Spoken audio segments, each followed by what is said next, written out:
네, 우리 시편 36편 5절부터 8절까지 말씀을 우리가 한 목소리로 읽겠습니다. 5절입니다.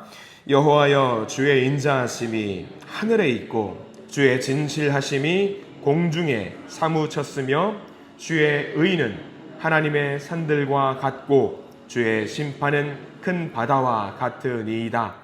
여호와여, 주는 사람과 짐승을 구하여 주시나이다.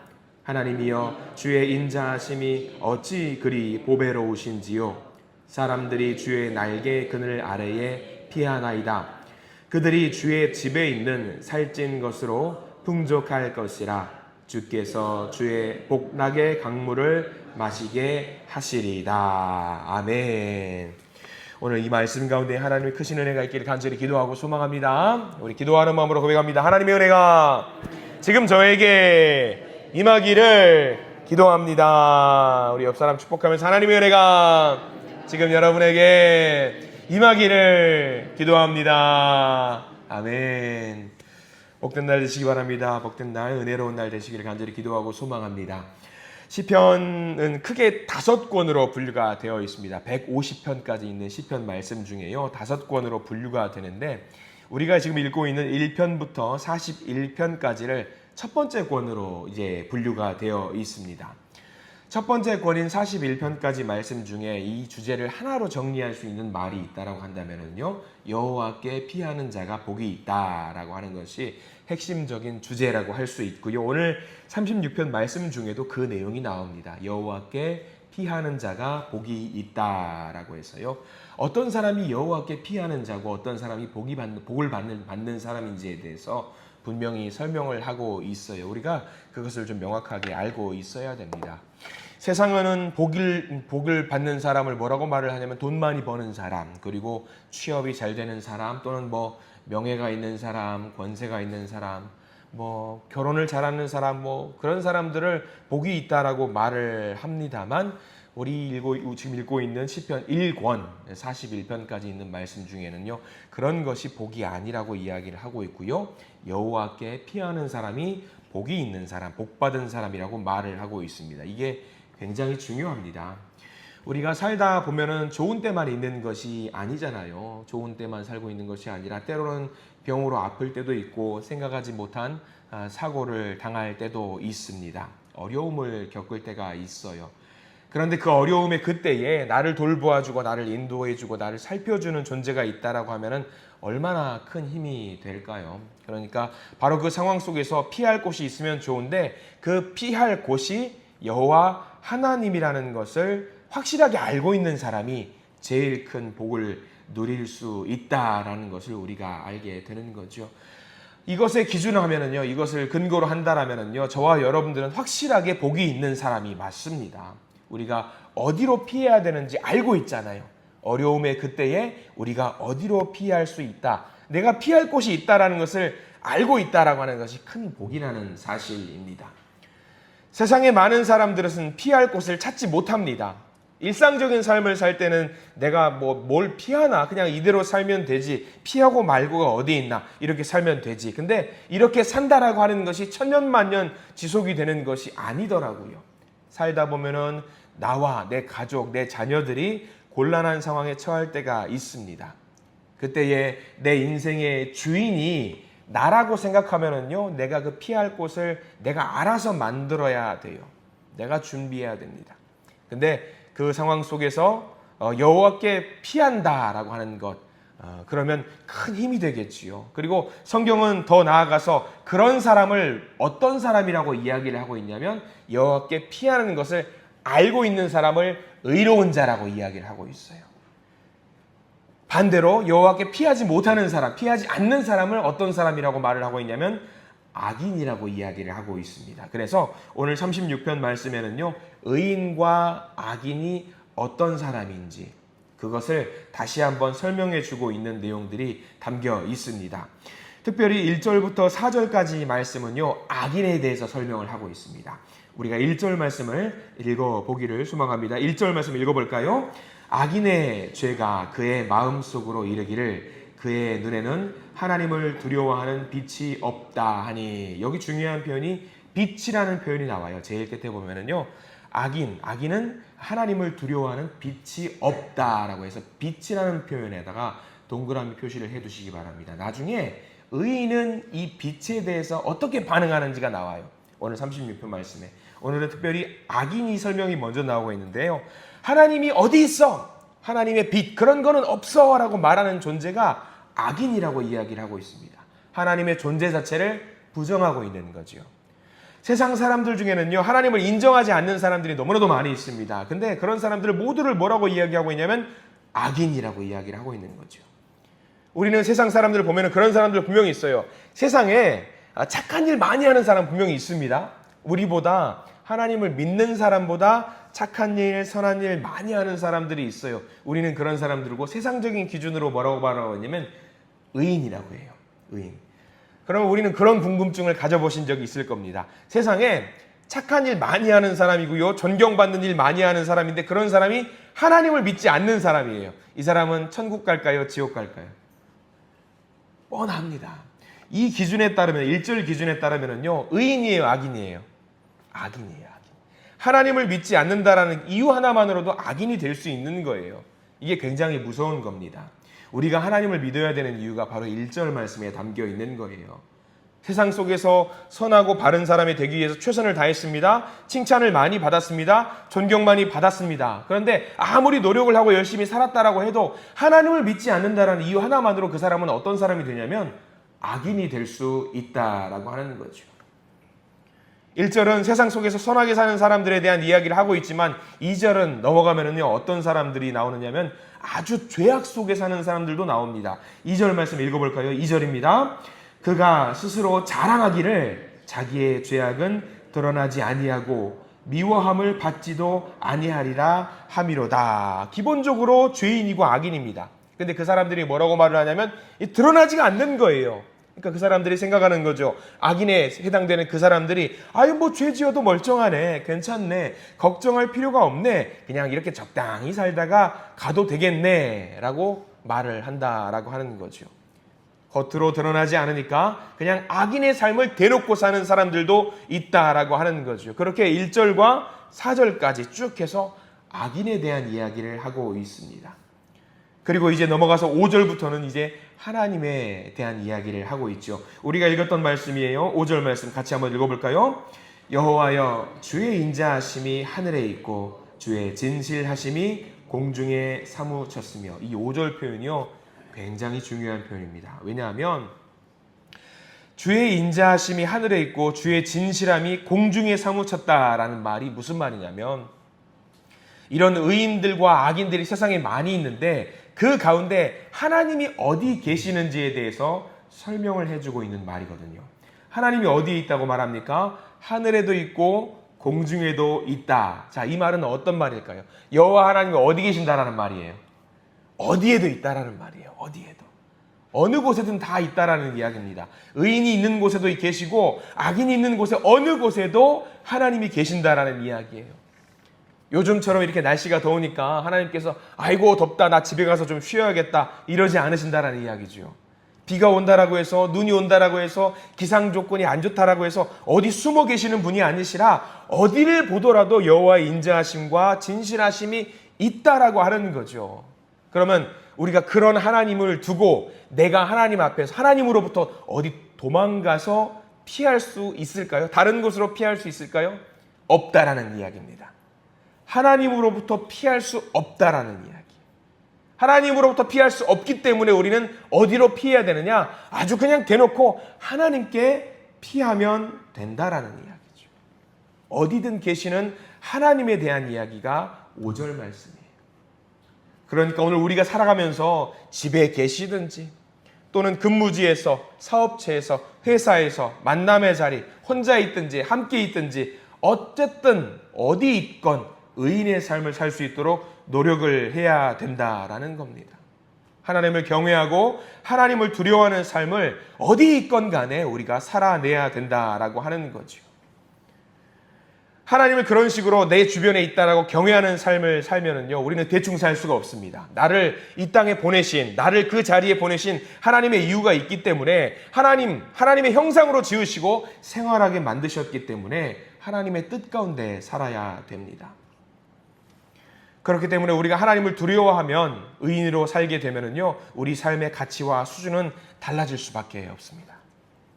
예전에 이런 말씀과 같이 묵상하면서 청소년들과 신앙생활하면서 그런 질문을 던지고 받은 적이 있습니다.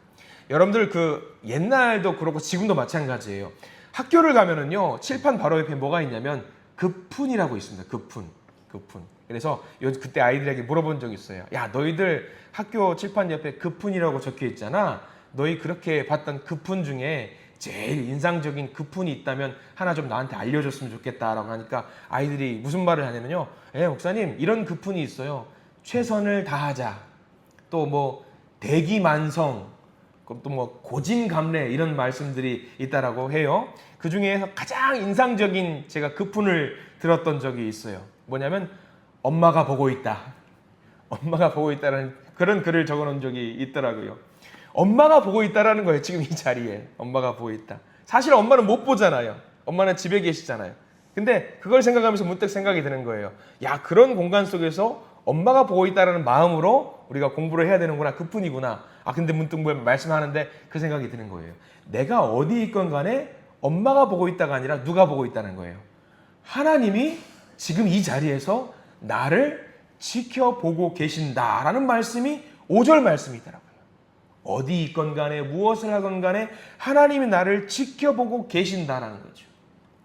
근데 엄마가 지켜보는 것은 이제 공부 열심히 하라고 막 이제 훈계하는 쪽으로 있다라고 생각을 하자라는 거잖아요. 근데 하나님이 우리를 지켜보실 때에 우리를 책망하시기 위해서, 우리를 질책하시기 위해서 우리를 지켜보신다. 그런 느낌일까요? 5절 말씀은 그런 말씀일까요?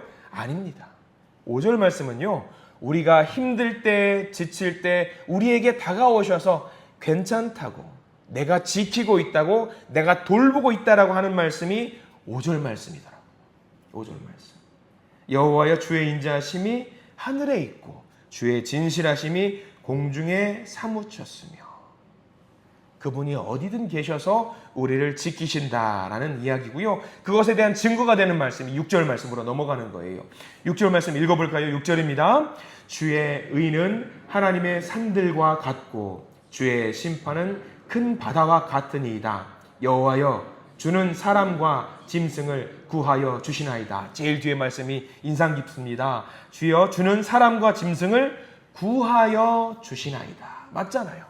하나님은 우리를 책망하시려고, 질책하시려고 우리 주변에서 우리를 서성이고 계신 것이 아니에요. 우리가 늘 하나님께 돌아오기 위해서, 하나님께 피하는 자가 되는 것을 알고 계시기 때문에 우리를 구하여 주시기 위해서 우리 주변에 있다라고 하는 겁니다. 이 말씀을 잘 기억하시기 바랍니다. 사람과 짐승을, 우리 모두를 구하여 주시나이다. 이게 우리 하나님이십니다. 그리고 7절까지 넘어가 볼까요? 7절 말씀 굉장히 중요합니다. 우리 믿음의 고백이 이런 7절의 고백이 되어야 됩니다. 7절 말씀 읽겠습니다.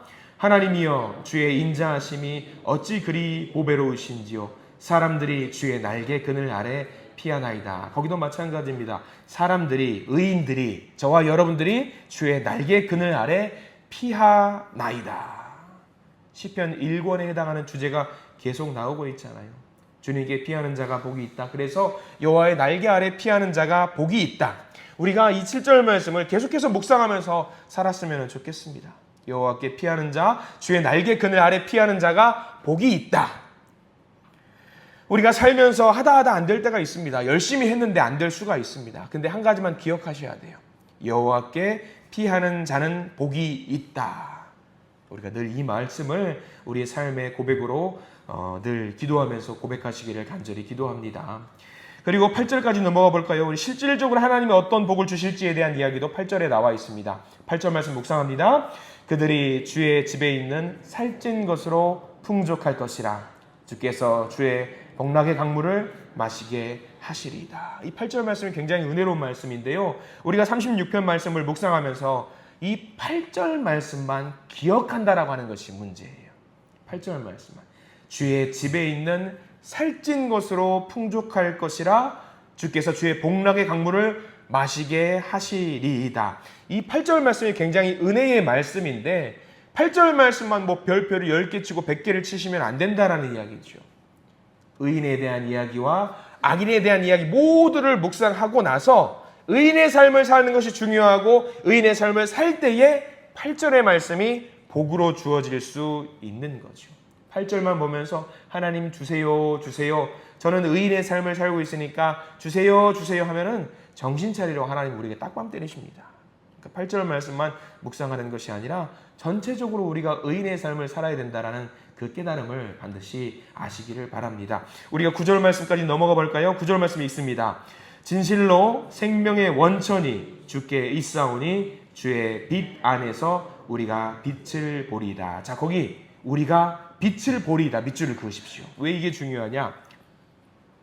9절 말씀은 의인에 대한 이야기일까요? 악인에 대한 이야기일까요? 당연히 의인에 대한 이야기입니다. 의인에 대한. 생명의 원천이 주께 있사오니 주의 빛 안에서 우리가, 그러니까 의인인 우리가 빛을 보리이다. 9절은 의인에 대한 이야기지요. 의인은 빛을 볼 수 있습니다. 근데 1절 말씀으로 다시 돌아가 보실래요? 1절은 악인에 대한 이야기인데 9절과 반대되는 거예요. 1절 말씀 다시 한번 보면 이렇게 나와 있죠. 악인의 죄가 그의 마음속으로 이르기를 그의 눈에는 하나님을 두려워하는 빛이 없다 하니. 하나님의 빛이 어디 있어? 빛 따위는 보이지 않아 라고 1절 말씀에서는 악인에 대한 이야기를 하고 있는데 9절로 돌아와 보시면 무슨 이야기를 하고 있냐면 우리가 주님의 빛을 보기를 원합니다 라고 이야기를 한 거예요. 이게 굉장히 중요한 거죠. 오늘 하루의 삶을 사실 때 가장 중요한 게 여기 있습니다. 주님, 여호와의 빛을 보기를 원합니다. 악인들은 빛을 보이지 않는답니다. 근데 우리는 의인이기 때문에 하나님의 빛을 보고 싶습니다. 하나님의 빛을 보여주시옵소서라고 이야기하는 것이 9절 말씀에 담겨있는 은혜입니다. 그렇게 여호와의 빛을 구하는 자에게 10절의 은혜를 주십니다. 10절 말씀 읽어보겠습니다. 시작. 주를 아는 자들에게 주의 인자하심을 계속 베푸시며 마음이 정직한 자에게 주의 공의를 베푸소서. 이 10절 말씀에서 중요한 말씀이 하나 있는데요. 중간에 보면은 계속이라는 단어가 있어요. 여기 동그라미 표시를 반드시 해두셔야 됩니다. 계속이라는 단어.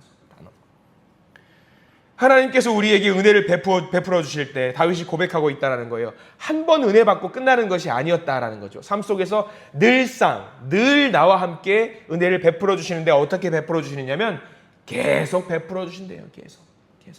의인에게는요, 한 번 일회용으로 하나님의 은혜 주고 끝나는 것이 아니라 계속해서 베풀어 주신 하나님의 은혜가 있다라는 거죠. 이 10절의 말씀이 놀라운 은혜입니다. 이 10절 오늘 하루를 살아가면서 하나님의 빛 가운데 살아가실 때에 하나님이 주시는 복을 계속해서 누리시는 믿음의 성도님들이 되시기를 간절히 축원합니다. 오늘 36편의 오늘 시편 이야기는요, 굉장히 중요한 이야기예요. 아, 내가 의인의 삶을 살았나? 악인의 삶을 살았나? 내가 어떻게 살았나? 반성할 수 있는 말씀이에요. 악인은 이렇게 살았구나. 하나님의 빛 따위는 없다고 살았구나. 아, 나는 아니지. 여호와, 주님, 제발 저에게 주님의 빛을 보여주시옵소서. 이 빛을 간절히 소망하면서 사시는 우리 모든 성도님들 되시기를 간절히 소망합니다. 우리 주님은 언제 어디든 우리와 함께 하셔요. 언제 어디든. 때로는 무섭다고 생각하시면 살아야 돼요. 경외하는 마음을 갖고 살아야 되는데 그렇게 두렵다라고 살 필요는 없고 하나님께서 우리와 함께 하시는 이유, 우리를 지키시기 위해서 우리와 함께 하시는 줄 믿으시기 바랍니다. 그렇게 하나님을 인정하시면은요, 하나님의 인자하심이 우리를 인도하시면은요, 오늘 하루가 정말 멋진 하루가 될 줄 믿습니다. 주님께서 비추시는 그 빛 안에서 차고 넘치는 은혜를 누리시는 우리 모든 믿음의 성도님들이 되시기를 간절히 축원합니다. 기도하겠습니다. 주님 감사합니다. 우리 인생의 빛이 되어주시는 주님을 의지하고 찬양합니다. 늘 우리와 함께 하시는 주님, 우리가 어디를 가더라도 주님이 계심을 믿고 어디를 가더라도 주님이 우리를 살피시고 있음을 믿고 따르게 해 주시옵소서. 어디에도 계시기 때문에 우리가 기뻐할 수 있습니다. 어디에도 계시기 때문에 주님을 의지할 수 있습니다.